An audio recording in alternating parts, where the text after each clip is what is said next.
Les médiathèques de la ville de Massy vous présentent 3 idées.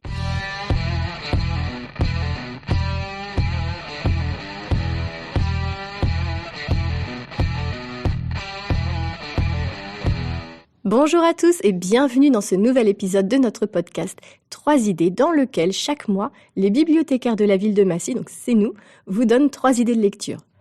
Alors oui, la plupart du temps, on vous présente surtout des livres, mais de temps en temps, il nous arrive de parler cinéma ou encore musique. Alors aujourd'hui, je suis avec Léa. Bonjour Léa. Bonjour Lucille. Et le thème d'aujourd'hui, c'est 3 historiques.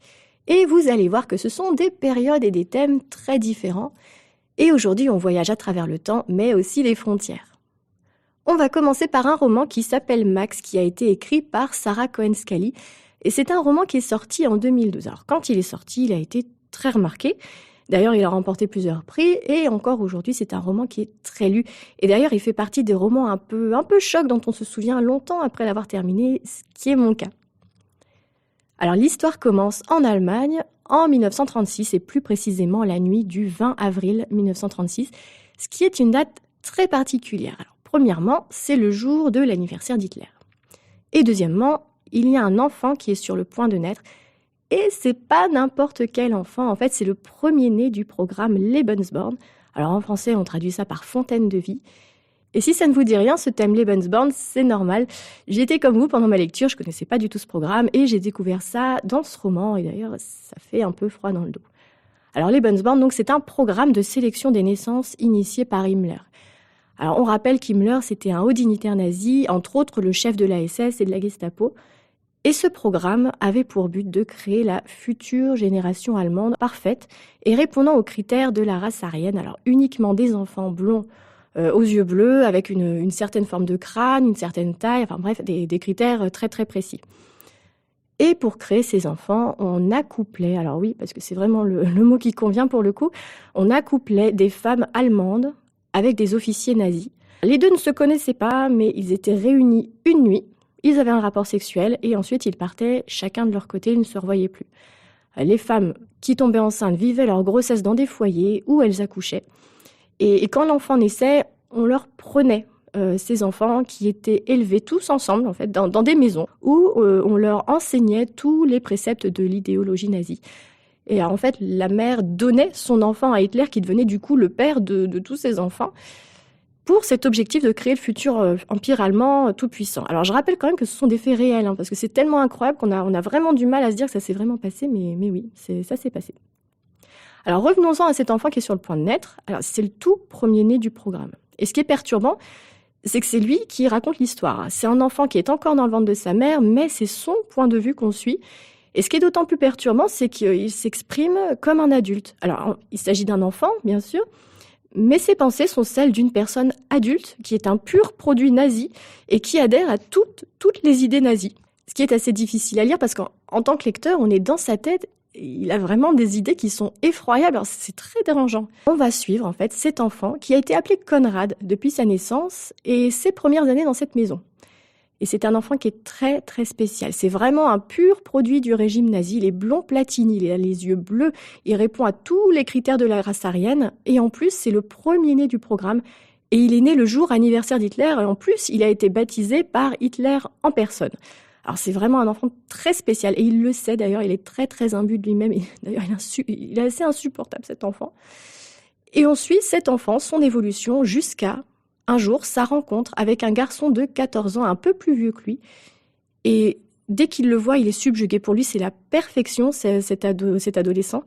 Il est comme lui, il répond à tous les critères de la race aryenne. Il est blond, il a les yeux bleus, il est athlétique. Et il va rêver de lui ressembler. Et entre les deux, il va bientôt s'installer une relation plutôt fraternelle.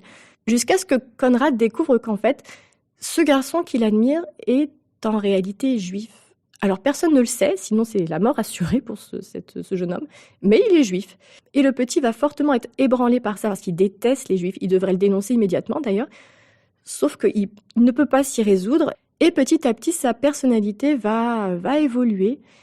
Et ajouter à cela la guerre qui arrive et qui va vraiment tout bousculer. Alors c'est un résumé plutôt long, je m'en excuse, j'espère que je vous ai pas perdu en cours de route, mais vraiment c'est un roman qui est incroyable, c'est un récit qui est très fort et historiquement c'est intéressant de découvrir un pan de l'histoire qui est assez méconnu, du grand public. Alors moi, je ne connaissais pas du tout ce programme Fontaine de vie, ça a été une vraie découverte. Alors je suppose que je ne dois pas être la seule dans ce cas. Et vraiment, c'est un livre qui est à lire. Vous savez, c'est le genre de livre qu'on n'arrive pas à lâcher une fois qu'on l'a commencé. On se sent en paix avec soi-même seulement une fois qu'on l'a terminé, qu'on a su comment ça se finissait. Et enfin, on respire. Et c'est vraiment un roman dont on se souvient vraiment longtemps après l'avoir lu. Alors Léa, je sais que tu l'as lu aussi, est-ce que tu as quelque chose à rajouter? Alors juste pour rajouter, c'est vrai que Max, c'est un roman coup de poing. C'est un vrai roman coup de cœur que je n'ai pas pu lâcher quand je l'ai lu à la sortie il y a quelques années. Et c'est un livre qu'on ne peut vraiment pas oublier. On est d'accord. Alors on va passer à la deuxième idée de cet épisode et cette fois on part aux États-Unis en 1928 et on va parler de sport avec le livre Une fille en or de Philippe Nessman et c'est Léa qui va vous en parler. Léa, on t'écoute. Nous sommes en 1928 aux États-Unis. Betty Robinson est une jeune lycéenne qui a réellement existé et qui vit dans un petit immeuble avec ses parents. Un jour qu'elle sprinte pour attraper son train en marche à la gare, elle est repérée par son professeur de sciences. Betty va alors commencer son entraînement en athlétisme avec les garçons. La jeune fille, c'est vrai, se révèle vraiment très douée, et ce qui ne plaît vraiment pas aux garçons. Et elle est sélectionnée pour participer aux Jeux Olympiques d'Amsterdam, où elle sera même médaillée d'or sur 100 mètres et médaillée d'argent aux 4 fois 100 mètres en relais. Après les Jeux Olympiques, Betty va revenir aux États-Unis et un jour de beau temps décide de partir avec un de ses amis faire un tour en avion. Mais là, souci, leur avion est victime d'une avarie et il se crache. Tous les deux ressortent vivants. Le garçon n'a absolument rien, mais Betty, elle, a sa jambe gauche très abîmée et un bras droit très meurtri. Alors on va suivre Betty et savoir comment cette fille forte va vivre ce drame. Je veux vraiment pas vous en dire plus parce que tout le livre va tourner autour de cela. Un mot sur l'auteur, c'est Philippe Nessman. Alors Philippe Nessman a écrit plusieurs romans autour de personnages qui ont fait l'histoire. Une jeune fille en or, c'est le premier que je lis de lui, mais c'est vrai que ça m'a donné envie d'en lire d'autres. Il faudrait d'ailleurs que j'aille voir si nous en avons d'autres à la médiathèque. C'est bien écrit, c'est direct, c'est vraiment prenant, et on a envie de connaître la vie de Betty. C'est très intéressant, je trouve, dans le livre de voir le combat des femmes à cette époque dans le sport où les hommes dominent. En tout cas, ils n'aiment vraiment pas voir Betty meilleure qu'eux. J'ai bien aimé aussi tout ce qu'on apprend sur les Jeux Olympiques avant la Seconde Guerre mondiale, et comment, par exemple, un noir américain, du nom de Jesse Owens, remporte des victoires devant un Hitler irrité. C'est vraiment un livre plein de choses passionnantes et on en apprend beaucoup sans s'en rendre compte.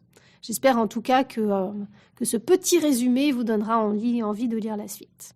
Alors oui, on ira voir en rayon s'il y est, alors j'espère qu'il y sera, pour que vous puissiez l'emprunter.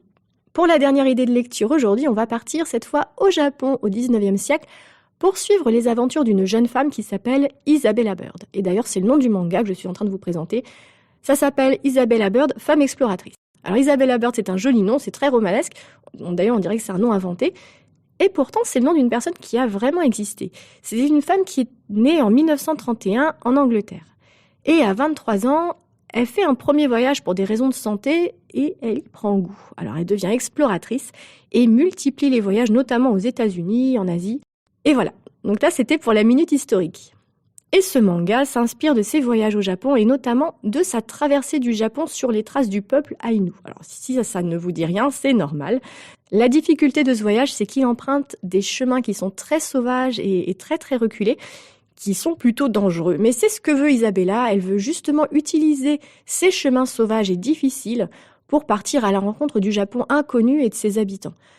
Alors elle part à l'aventure avec son guide interprète qui s'appelle Ito et entame un long voyage en se confrontant parfois à des obstacles difficiles, alors, comme la chaleur, la fatigue, la maladie même parfois. Et c'est un manga que j'ai adoré. Alors déjà, les dessins sont vraiment très très beaux, ils sont très détaillés. C'est un peu dans la même veine que Bright Stories de Kaoru Mori, si vous connaissez. C'est le genre de manga un peu historique, ethnologique, très très intéressant. Et on fait une plongée dans le Japon traditionnel. Et on découvre. Et on apprend des choses. On découvre des coutumes, des traditions ancestrales. C'est vraiment très très riche. Et on s'attache aussi aux personnages. Alors, on s'attache à Isabella et son guide aussi, qui s'appelle donc Ito. Et on découvre peu à peu l'histoire personnelle de ces deux personnages. Mais aussi aux autres protagonistes qu'ils rencontrent sur leur chemin et c'est vraiment intéressant, très très très addictif. C'est une série qui est en cours et pour le moment il y a 8 volumes. Et c'est déjà la fin de cet épisode de notre podcast 3 idées historiques. Pour rappel, on vous a présenté Max de Sarah Cohen-Scally, Une fille en or de Philippe Nessman et Isabella Bird, femme exploratrice de Taiga Sassa. Alors on espère que cela vous aura plu et qu'il vous aura aussi donné des idées de lecture et de découverte. Et si vous le souhaitez, vous pouvez aussi venir emprunter ces livres dans les médiathèques de Massy. N'hésitez pas non plus à vous abonner pour ne rater aucun épisode de ce podcast 3 idées et on vous dit à très bientôt. N'hésitez pas non plus à vous abonner pour ne rater aucun épisode de ce podcast 3 idées et on vous dit à très bientôt.